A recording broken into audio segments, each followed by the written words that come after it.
your nose, speech, and mouth.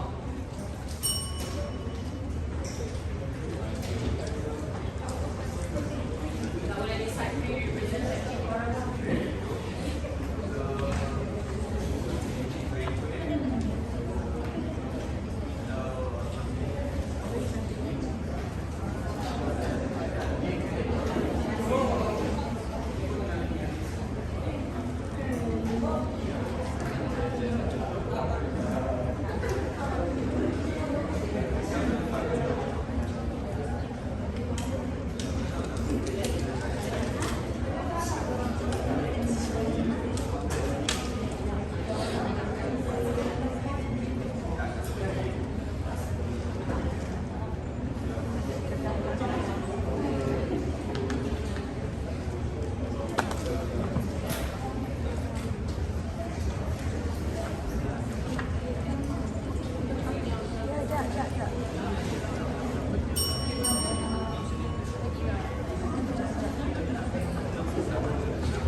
Let's welcome the first speaker from Pro. The floor is yours.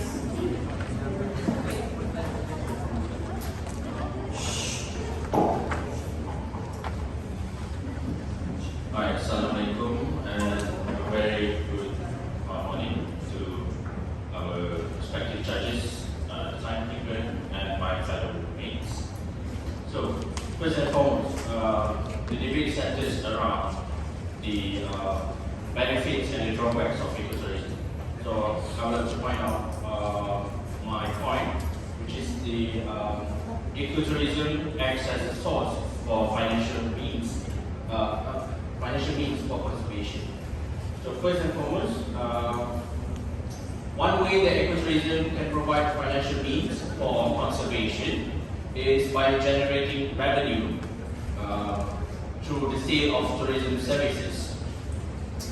For example, a protected area or wildlife sanctuary might charge fees for visitors to enter, or a local tour operator might lead guided ecotourism trips in a nearby wilderness area.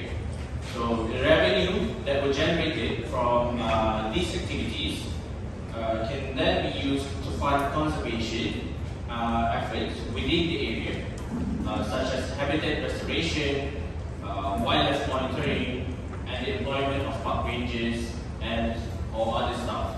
So, to give you an example, one of the examples is Penang National Park. So, Penang National Park, as you can see, was located in Malaysia and was managed and protected by the Department of Wildlife and National Parks.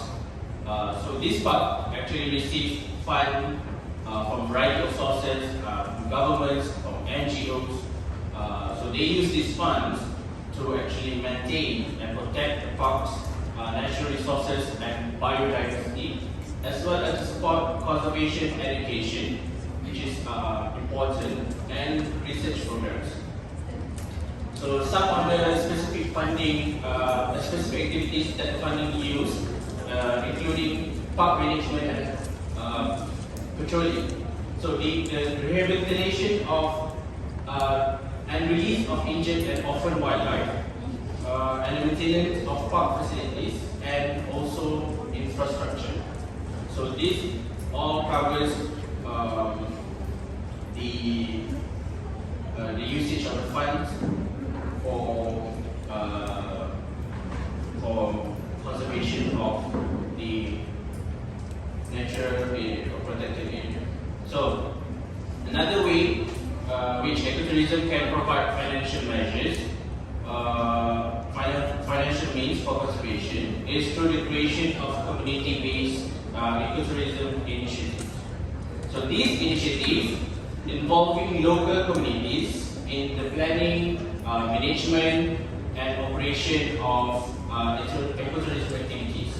So we provide them with a direct financial benefit from conservation. For example, a village near a protected area might establish a community-owned ecotourism lodge, or local people might be trained as guides for ecotourism trips, So in this way, ecotourism can provide a sustainable source of income for local communities and create incentives for them to protect and conserve the natural resources on which their livelihoods depend. So ecotourism also helps to promote conservation by creating awareness among visitors of the importance of protecting the environment. So by learning about it and experiencing the natural beauty of an area, visitors to ecotourism destinations are more likely to appreciate and support conservation efforts. So these can lead to increased donations and funding from individuals, organizations, and governments to support conservation initiatives in the area. So, to conclude my statement, I would like to ask you guys and the opposition, do you guys actually love nature? Do you guys love animals? No. If you do, then that covers the main objective of ecotourism, which is to preserve and protect the endangered species and wildlife. Let pass the next speaker. Wow, thank you for the first presenter the speaker from Pros. Now let us welcome the first speaker from Cons.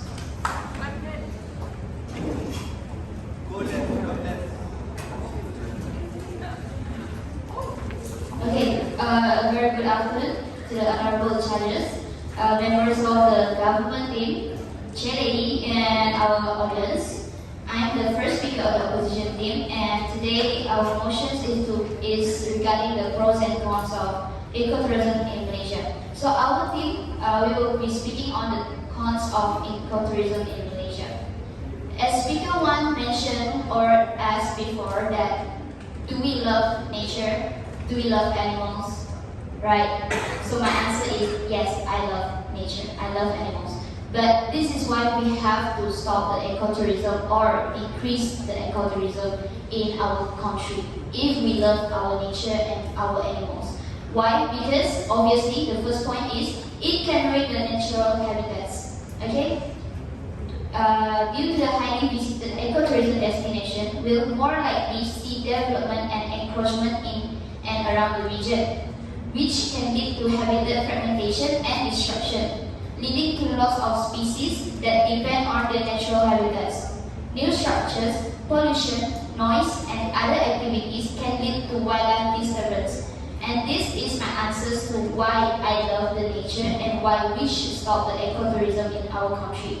Okay, let's just say not stop, but decrease or set a limit to the ecotourism in our country. Okay, for example, one of the unfavorable effects is that the tours to see the orangutans stress out the animals and leads to degradation of habitats. Most of the money from the tourists goes into modernizing the island instead of helping the locals. For the most part, tourists are interested in seeing the animals and less interested in the local culture, which is making the locals forget their traditions, such as weaving baskets and carving. The hotels that tourists stay at employ Philippine and Indonesian immigrants instead of the locals, since the locals doesn't know how to speak English or doesn't know much English. Okay, in order to build all of the hotels, they have to lock, which means that the government worries about deforestation, but these things already happen in the barrio loops in Sarawak. Okay, not only that, which I want to continue with my point is, due to too many people may come into a particular ecosystem, disturb the organisms that live there and cause destruction to the habitat. In some cases, habitat can be loved to death, where ecotourism is unsustainably harvest things for souvenir, disturb wildlife or other organisms and trample on plants and compact the soil during the tourist activities. It cannot be denied that the tourists love to collect things when they are on their visit at a certain area. For example, when we go to the beach, we use we use or we mostly see the tourists collect starfish or other sea animals that shouldn't be brought home but they bring it home. Again, this can ruin the natural habitats. And my second point is ecotourism can lead to conflicts within the tourism sector.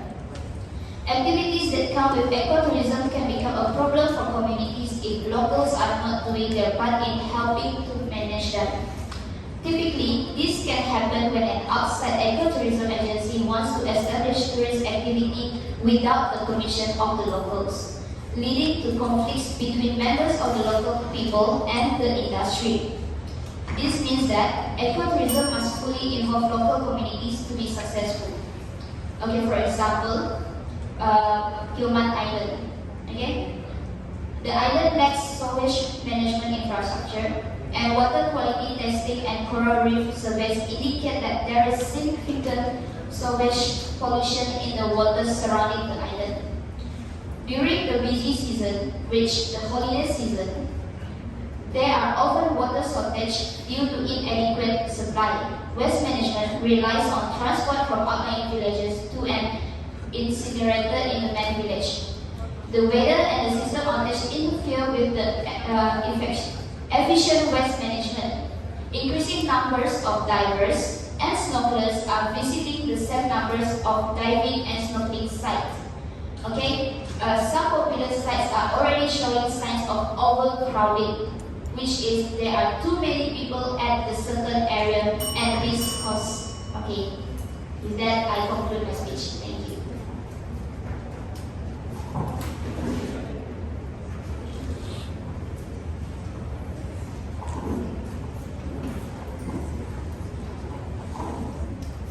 Okay, thank you, speaker.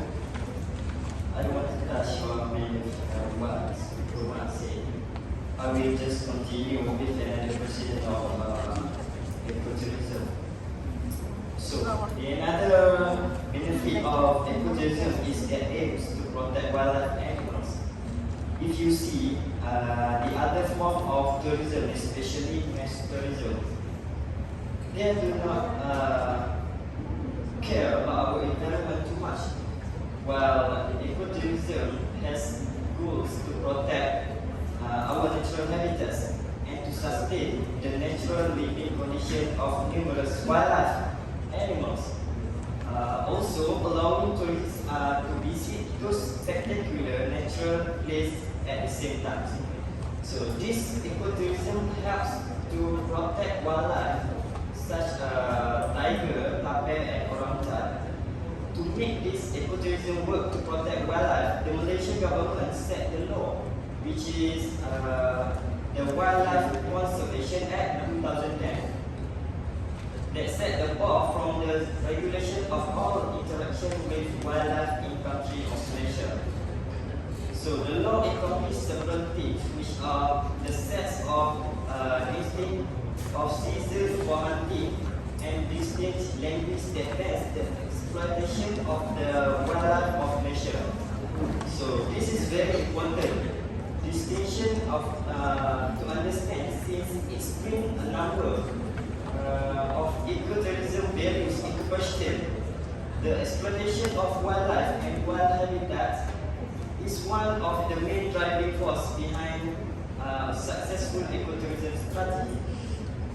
Furthermore, because Malaysia is home to such a rare and endangered species, that it's become necessary to protect them from exploitation. For example, vast tracts of primary rainforest in Malaysian Borneo are protected and believed to contain such a rare species of animals such as Malaysian sun bear, cloud and clouded leopard.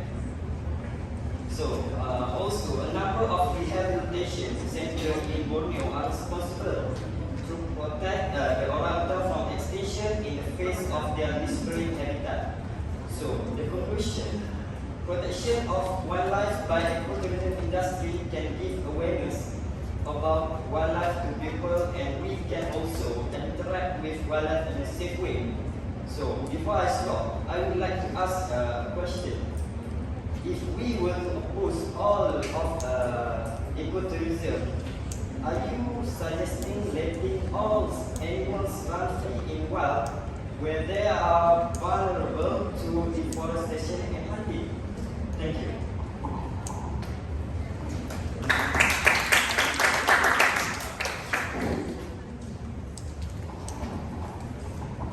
Thank you for your opportunity.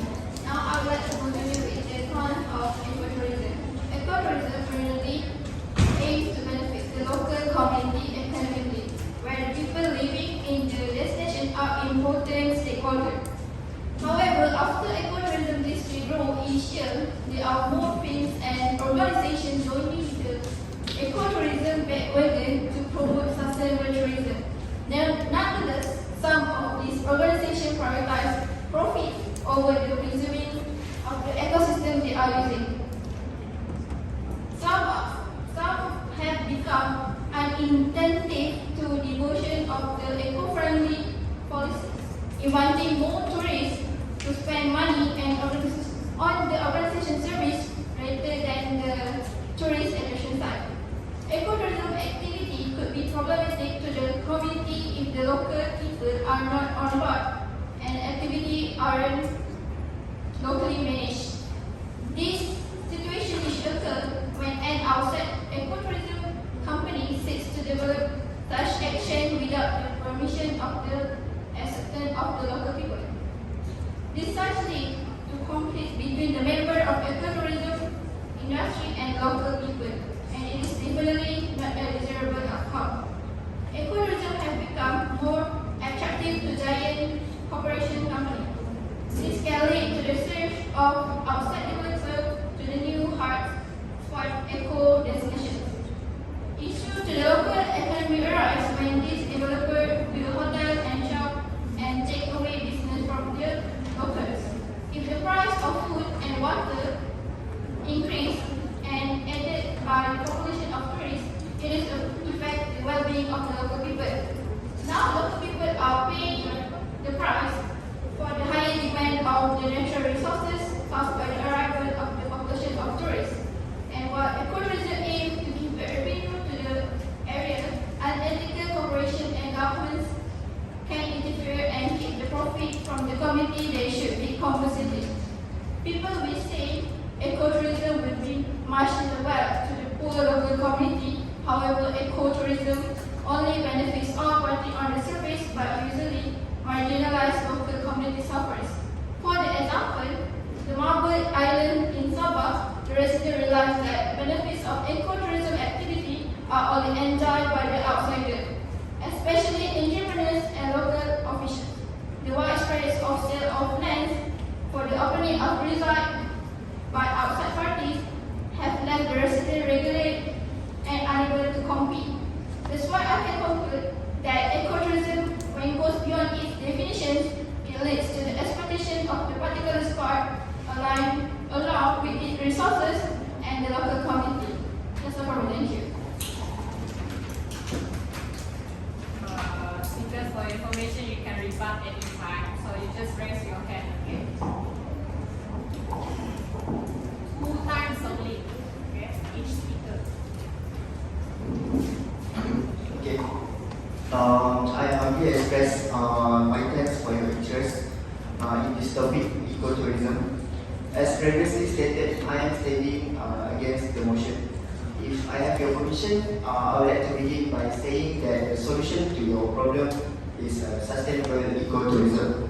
Okay, nowadays, with the number of tourists expanding yearly, and it is proven that it's important to promote sustainability in ecotourism.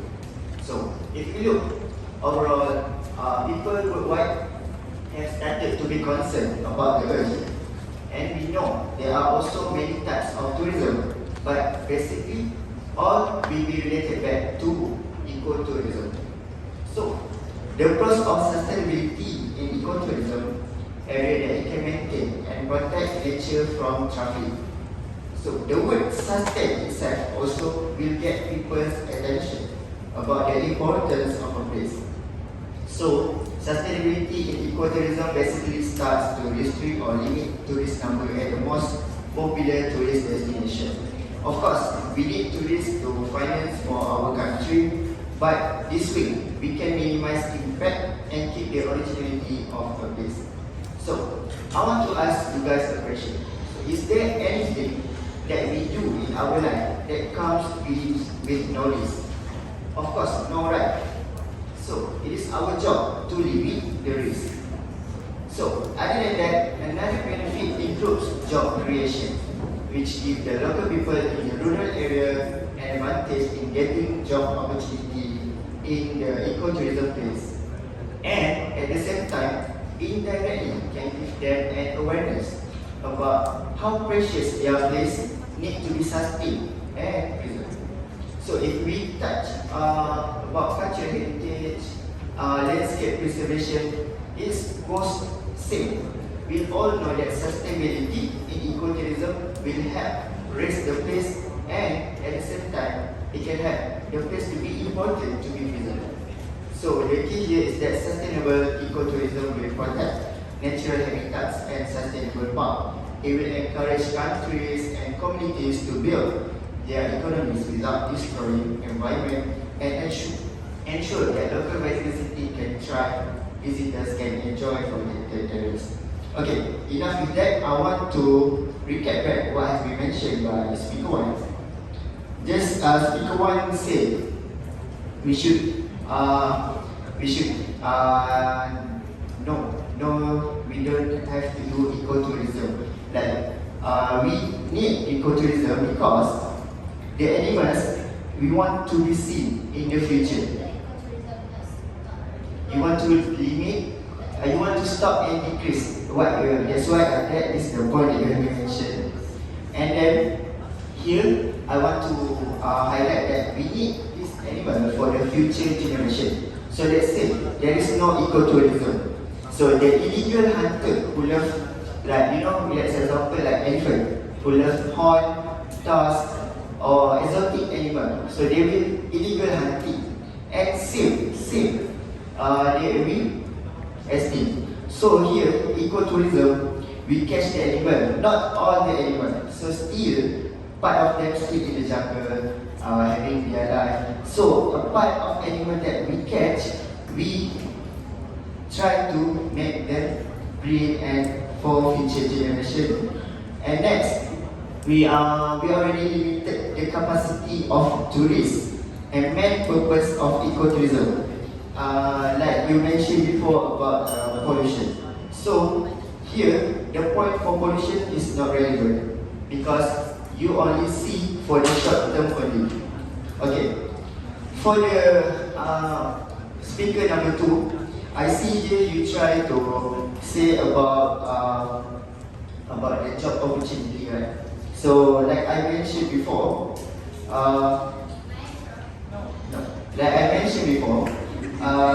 job opportunity here, when we do the ecotourism place, so they will create a lot of opportunities for a job. So here we can see the benefit for the local people.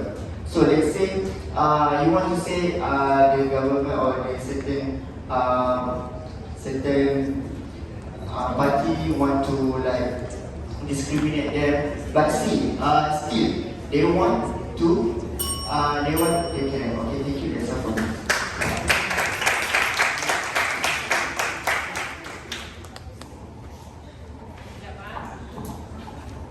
You are allowed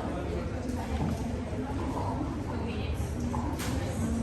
Okay, so what I would like to say is, yes, I did mention that if we cannot stop the ecotourism, that we decrease the ecotourism.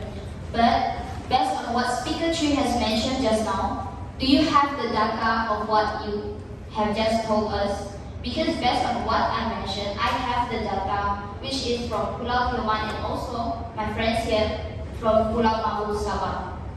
Okay, not only that, if you would like to mention regarding the Zoo Negara, where we keep all our animals from extinction, okay, but we have read the news where the animals in Zoo Negara are starving and they are dying.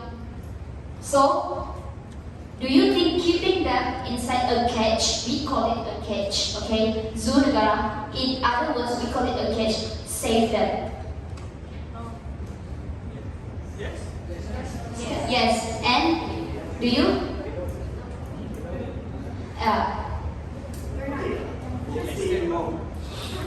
I'm still talking. Okay, so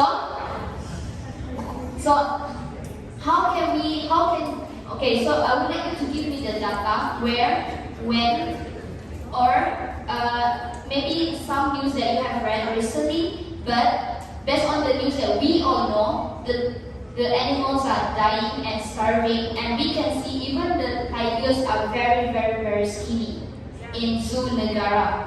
And also we can see in videos in social media that the animals that are kept in the zoo, or maybe those we can call it, they are asked to make a performance for the audience. They are taught to do the performance, but when they are doing the performance, they are torture happen to the animals. Okay, that's all from me. Thank you.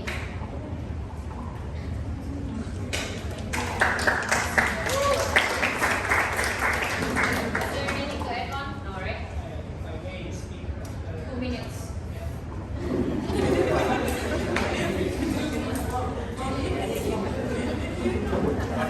Thank you, Ms. Speaker, for just now mentioning something about the zoos where they are starving and also the lack of facilities needed, those kind of things. So, first of all, you did mention something about you're not totally opposing it. Basically means you are only saying you want to reduce it. Would that mean you actually agree that ecotourism is the best way to preserve the animals that you say that you love animals, right? And second of all, based on the data that you mentioned just now, where they are all starving, where they are all not getting the treatment that they deserve, I'm pretty sure the data that you're referring is more to the ones that we were actually experiencing the COVID period, right? Like because everybody, when you get lack of tourists, basically means they get lack of food. So that's why they get it's quite skinny. But for zoos actually, even though it sounds inhumane or not, it is actually in Malaysia, it is actually one of the most best zoos that we have around the world. So for examples, like even zoos in Malaysia, they actually facilitate a lot of things such as we call reproduction, preventing them from getting extinct, feeding them well, training them, etc. And one fact is that you guys know pandas? You guys know pandas? You guys know they are actually very hard to produce, like very hard for them to give birth. So apparently, a zoo in Kuala Lumpur, Malaysia, okay, successfully gave birth and successfully helped them to breed these animals in captivity, showcasing the capability of ecotourism, including zoos in Malaysia. And before I end, when it comes to ecotourism, it doesn't have to be all zoos all the time, because ecotourism has a lot of other we call concepts such as sanctuaries, safaris, etc., where they can run free, where they can roam free, where they are fed well, etc. So that is all for me. Now we continue with the speakers, three from Alright, a very good afternoon to our respected judges, to our chair lady, timekeeper, and our dearest government, I would say, or from the pros team. Okay, from the speaker 5 itself, okay, you already mentioned about ecotourism is not about zoo and all things, okay, and also you asked our speaker 1, okay, our member, do we want to stop or do we want to reduce? Okay, everyone, our topic for today's debate, which is pros and cons. Pros and cons in ecotourism in Malaysia context. We do not apply anything to stop or what, but we, from the cons thing, we want to give you reasons why there are so much contrast in the ecotourism in Malaysia. Okay, so we don't want to stop, but we have our own desire to limit the ecotourism. Okay, from the speaker tree itself, okay, he asked, do we have anything that we do in like that we don't have to take risks. Yes, no, we do take risks. But guys, dearest audience, with risk it comes the responsibility. With that, I will give out my point, which is the ecotourism can cause ecosystem disturbance such as soil erosion. Okay, soil erosion. According to the International Ecotourism Society, ecotourism is defined as responsible travel to natural areas that conserve the environment and improve the well-being of local people. Okay, we know that Malaysia has vast diversity and we provide hope for tourism sector to move forward. But let us look through my point here, which is the disadvantage of ecotourism in Malaysia. For your information, vegetation condition in the forest is sensitive towards some level of disturbance which affect the growth of forest and structure within ecosystem. Hence, extensive ecotourism activities can cause disturbance which may result in soil compaction. And soil compaction reduces the soil's capacity to retain water and to supply oxygen to plant roots. And also, soil erosion decrease soil fertility which can negatively affect the crop yield. Okay, Malaysia, we are located in tropical region, right? And we are also facing the problem of soil erosion. Okay, rapid land use changes driven by population growth, economic development, and urbanization day by day has increased the rate of soil erosion and also have deterioration of river water quality in Malaysia. Let's jump to the quick example and the famous recently example that have happened in Malaysia because of ecotourism activities. Recently, a landslide occurred on 16 December 2022 at Father's Organic Farm in Batam Kali, Selangor. It was displacing soil erosion and burning campsite at Organic Farm. I bet everyone knows about the campsite accident at Batam Kali, Selangor. The accident trapped 92 people under the collapsed slab and most were campers from the farm. 31 people were killed, 61 were rescued, and the disaster led to the suspension of outdoor recreational activities in Batam Kali due to ecotourism activities, and it caused temporary closing of all picnic and camping spots. Dearest judges, through the news, we found many heartbreaking body conditions. A man hugging his pet dog, 2 young children sleeping between their parents in a tent, a mother cradling her toddler. It was described as the worst landslide in Malaysia in 2022. And it also attracted reaction from Singapore and Egypt, foreign ministers around the world. The important point is, it has attracted us, the opposition. The local government development minister, now Komi, reported that destroyed campsites were operated without a license. But the campsite operator said that he cannot apply because the license is not exist. What happened, government in Malaysia? Why there is no such thing license in Malaysia if you want to implement this kind of ecotourism thing? Okay, yeah, I'm shaking because I have this right. Okay, so the conclusion is, a comment announced that Selangor will introduce new regulation around campsite activities after taking a census of operating campsite. Okay, so why would the later last minute implementation of law and regulation? So the question is not about do you love nature, do you love flora and fauna, it's about do you care about our people, do you care about our country? That's all.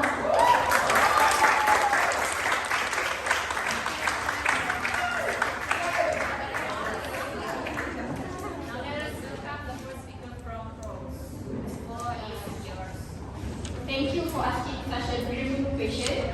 I will pass your question to the next speaker, but let me continue to speak,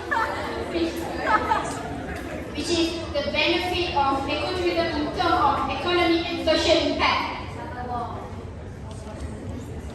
Okay, first of all, it gives a local job opportunity. Ecotourism promotes responsible travel and enables local community to engage with the tourists, building up and sustaining their economy. Basically, local community often rely on tourism as the main source of income and employment. In exchange, tourists often get the chance to admire local craft and take home original souvenirs from rural villages and communities conserving the country heritage. Since the local community are the direct recipient from the ecotourism, it's only relevant that local community play an active role in the planning, development and management process. The benefit of ecotourism for local communities can be broadly categorized as economic, social, cultural, and physical. The most direct economic benefits are the improvement in employment and income. This also directly creates job opportunity for the local if the tourists are coming to their places. For example, with the government commitment in providing job opportunities for the local and orang asli communities to be the tour guide at all national parks under the budget 2021. It will empower local and orang asli communities to educate visitors and on the importance of the conservation of biodiversity and culture. Okay, I will talk about from the social view. Ecotourism has an element that focus and revise tourism based on the history, nature of an area and including its native culture. The existence of ecotourism enables the preservation and sharing of local heritage culture for the long term of for tourists. In addition, at the same time, ecotourism can reveal a historical perspective on indigenous people, flora and fauna to tourists and can encourage a local community to appreciate and receive benefit from culture, assets and natural resources. Ecotourism activities that have been developed like in Palatahan National Park in Pahang and Royal Balloon State Park in Perak has led to an increase in local infrastructure and communication facilities provided by the government such as roads, electricity, water supply, telecommunication services and so on. Before I end my speech, I would like to ask you a very simple question. If you abolish or decrease ecotourism, does your opposition have a better way to give job and development, especially to indigenous people? Thank you.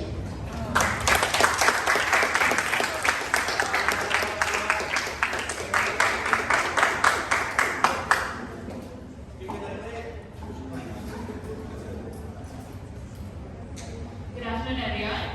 Before I come to my own argument, let me have a look at what previous speakers have mentioned. So, answering to second speaker for his question about illegal hunting.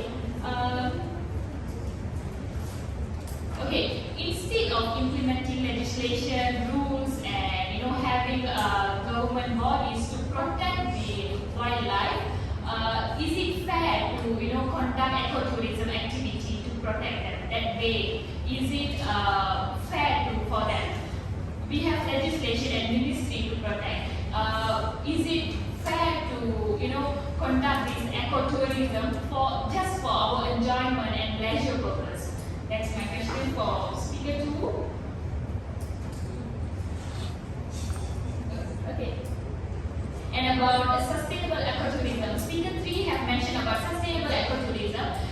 The speaker himself mentioned that it is only for minimize the impacts, but not to fully cut the impacts. Okay, coming to my point, which is the cons of ecotourism, which is actually being a threat to indigenous people and their culture. An increase in the number of ecotourists can actually hamper the freedom of cultural expression within the natives, making some of them feel threatened. Also, most of the natives are largely seen as prompt tour guides and making them feel objectified, also encouraging stereotypes among them. Moreover, a continuous interaction between locals and ecotourists can cause a gradual shift in their culture. On the other hand, increased competition for resources between in-training tourist activity and indigenous population, and I mentioned indigenous population, both locals and also wildlife, it appears to be an continuous issue. Indigenous people who are fully dependent on the resources and the land, they had no choice but to compete with tourists to run their daily life. And also, as mentioned by my first speaker, indigenous cultures are distorted to consumer culture. It has to be changed to consumer culture to keep the tourists coming for the place, which can lead to exploitation of resources and also wildlife, which is actually destroying destinations like Bahamas and Philippines. To be honest, in practice, ecotourism has often failed to deliver the expected benefits to indigenous communities due to a combination factors including shortages in the endowments of human, financial and social capital within the community, lack of mechanism for a fair distribution of economic benefits of ecotourism, and also land insecurity. The speaker number one mentioned that ecotourism is actually, speaker number one and also the previous speaker mentioned that ecotourism is actually contributing to local community. But in a study conducted by Baka in Malaysia about an ecotourism park called Tung Sakaran Marine Park in Sabah, Malaysia, the authors stated that ecotourism does not at all involve the local who depend on the local land for their resources. Essentially, companies are refusing to coordinate with the local communities and instead capitalize on preconceived notions on what nature world would look like to create a tourist-centered ecotourism experience. And my second point here is ecotourism may lead to littering also. According to a research done by Malaysian researcher, it is stated that increasing visitors to parks is actually leading to littering problems. And the trail of Teluk Pandang Kecil and Teluk Pandang Besar is actually Teluk Pandang Besar in Bako National Park was reported to be spoiled by the sight of rubbish consisting mainly of empty plastic bottles and also soft drink cans. The crocodile and recreation park in Air Teruk Melaka also recorded food containers, water bottles, plastic bags, clothing, slippers, and even diapers being thrown away by the visitors. So, in addition, more than 50 crocodiles also died from eating indigestible materials thrown by the visitors in the crocodile and recreation park. That is all from me. Thank you.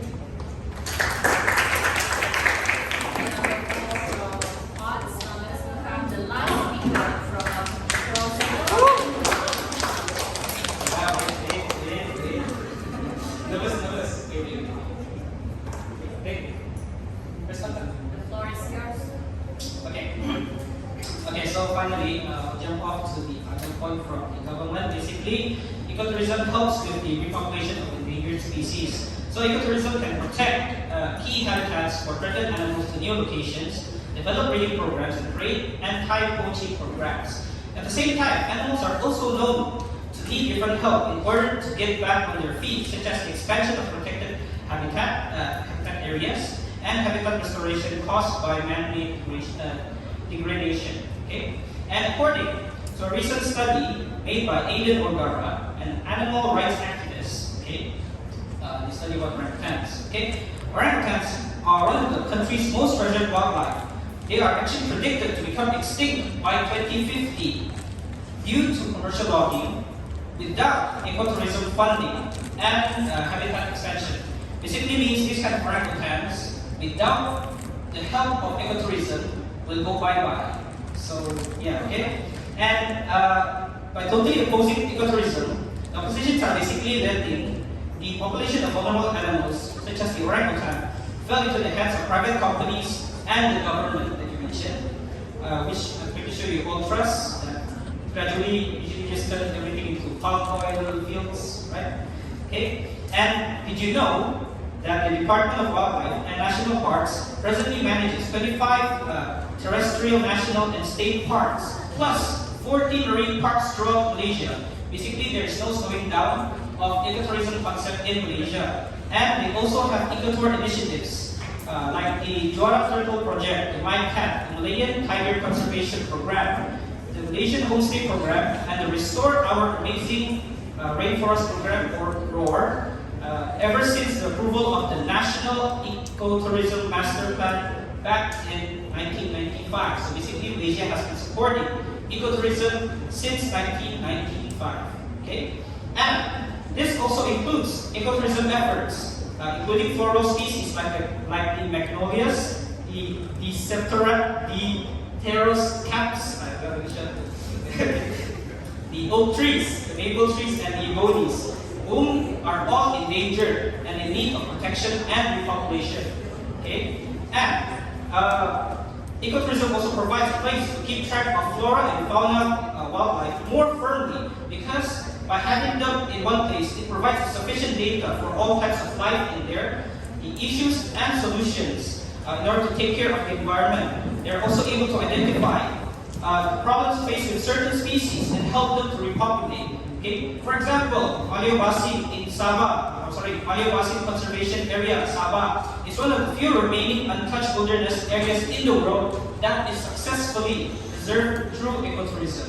Right? So, in order to answer all of your question, okay. So, basically, speaker number three agree is that you do not 100% oppose ecotourism. Rather, you would agree to reform, right? Because there's no such thing as opposing it. But truth to be told, we are actually unable to limit, because due to the government's policy, ecotourism is actually very good for the country. And second thing, you mentioned about soil erosion all the time. Okay, soil erosion happens anywhere. Do you agree or not? Yes. Right.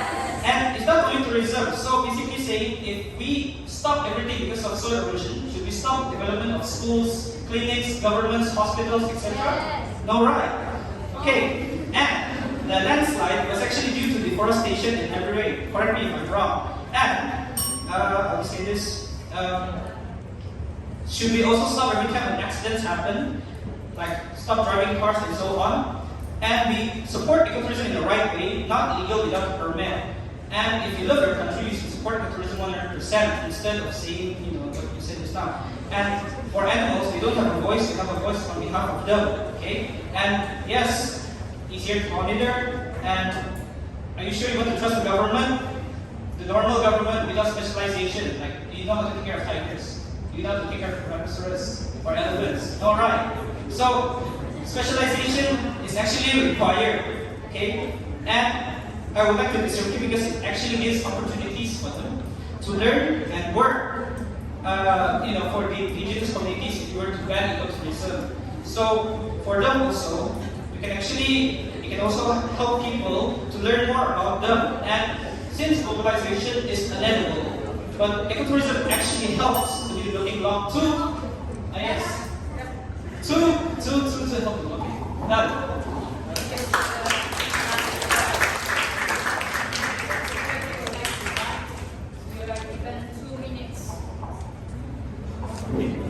Okay, right. Thank you, Speaker 5. Okay.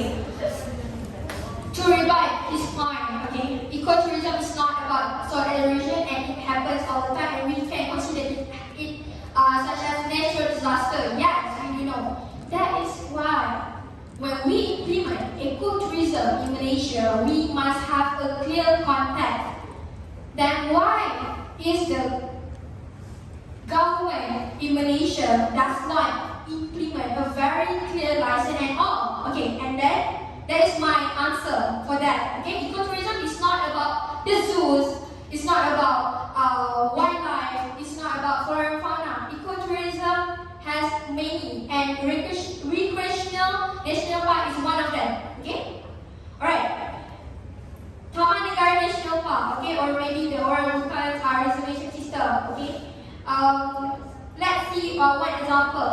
Taman Negara National Park is what known for its famous ecotourism destination in Malaysia. And you know that year by year, many developments have taken place over the last decade. And there are uncontrolled development that cause serious environmental damage in the areas and concern visitors. This is due to uncontrolled visitors to the Taman Negara Park.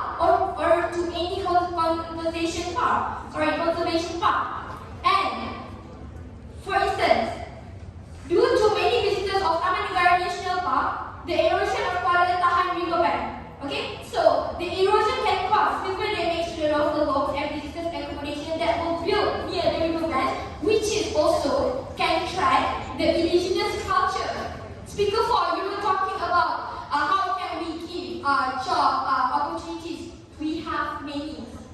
That is why I must stand with today's debate session. This is not about us.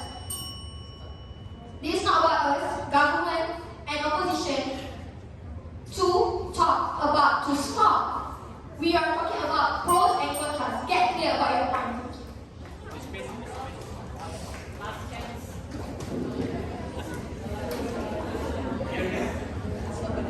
So, thank you, Speaker 3, for speaking. Okay, to answer your question just now, yes, I agree. Ecotourism is not really well perfect in Malaysia, but if you think about it, we have achieved attendance for over 60 years compared to other countries. So we're actually still in the infancy period. However, we also achieved so much in a short span of time. So, hearing from you, I would think that you would agree to reform ecotourism, like I repeat again. And for you to specialize, for you to emphasize only on KL, it's not fair because it is quite an urban and modern place because there's a lot of people, there's a lot of development going on. So why don't you emphasize on other places like Sarawak or Sabah or maybe Perak or Sichuan like that? And is it really fair for you to blame one ecotourism concept only because you saw KL is not really doing bad when the other places are actually doing well? Okay? And let me go back to what is now. And all of your problems, basically, what I've heard so far, is actually short-term and can be solved actually with the government. So ecotourism is still a good thing as long as it is with the right people. And I think I'll just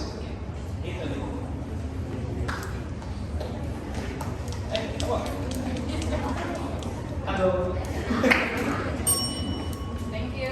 Now we continue for the last speaker from Part 1. Thank you.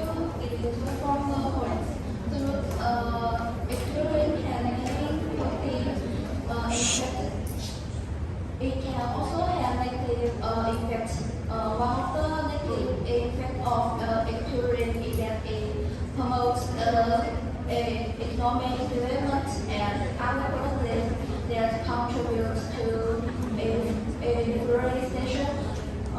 Tourism, for example, sensitive in chloride transportation, lake works, for example, roads, airports, and trains.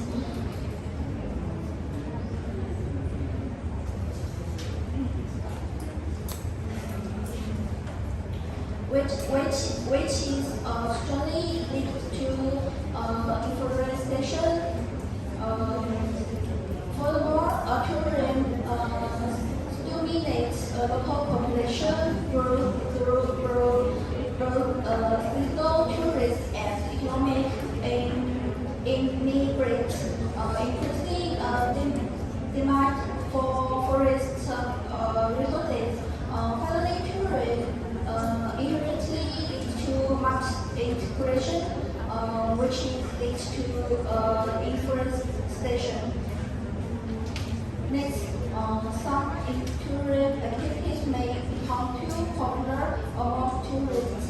Once the tourism destinations are open to the public, expect flow of tourists from all over the world to visit.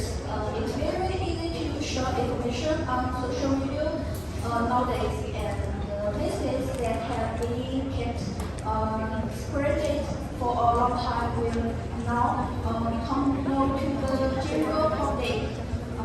As a result, especially in these areas, tourism may cause more harm than good because too many people in one area will completely destroy the nature, its parents, and chances are that the local wildlife will be negatively influenced.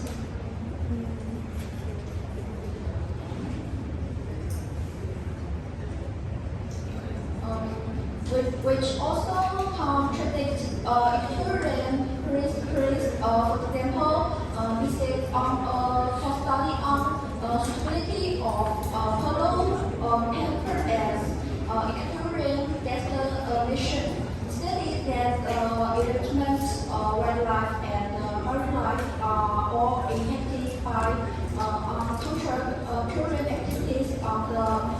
finance. Furthermore, too many people make other setbacks. It's the same disrupt the life mood that live there and the history there patent. The iconic measure of patent destruction is those carrying down trees, filling in wetlands, treating rivers, being filled and cutting down trees are all examples for direct habitat destruction. In some habitat can be lost to death, and tourists may harvest things for 3 years in an unsustainable manner.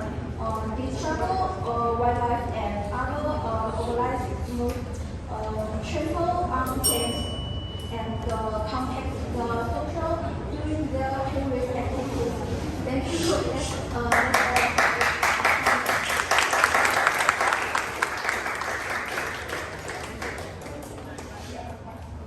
Thank you, Speaker 5 from Part1. Please keep silent during the debate session is ongoing, yeah? Our first speaker from Pro would like to rebut, okay? This is the last time to rebut, so do your best, huh? If court wants to. Hi, hello. So I would like to rebut what Speaker 3 has said, that she has mentioned regarding the landslide incident, which is very serious to me. But the landslide activity which was mentioned, she mentioned it, the landslide activity was unlicensed. So the term unlicensed and illegal is very, should be highlighted here, because the government would not give license to these activities, these ecotourism activities, which contribute to serious incidents that happened during 16 December. So we should highlight what the government have done instead. So I would like to give a few examples regarding establishments that the government has done. So conservation efforts, for example, the establishment of national parks and wildlife reserves, for example, Taman Negara, which protect wide variety of animals, habitats, and the other one is the protection of mangrove forests along the coastline of Peninsular Malaysia, which is very important in Tanjung Piai, for example. This is very important for the breeding grounds for a variety of marine animals. I think that's it.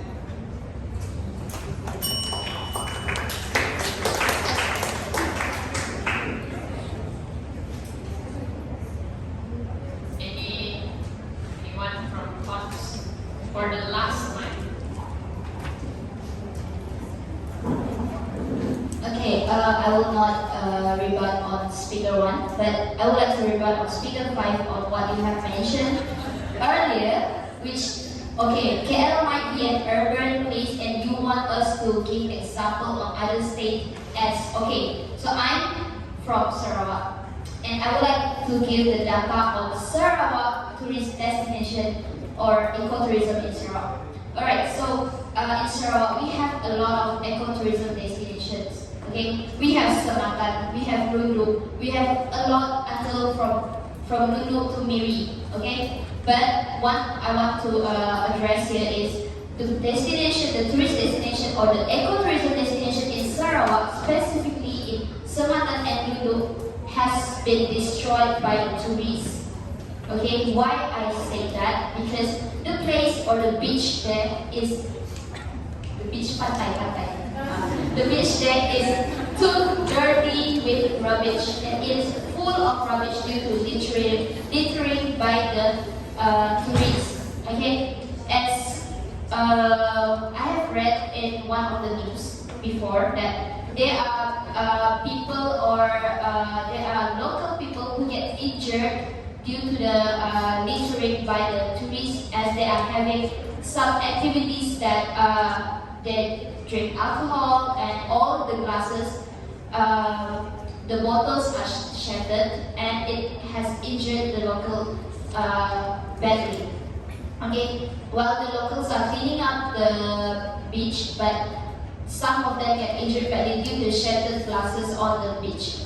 Okay, so this is the reason why the locals communities they doesn't like the tourists who come to the places, because the tourists doesn't know how to appreciate the ecotourism or their place, as they are just doing whatever they want in the locals' place. Okay, so this is my point. Thank you.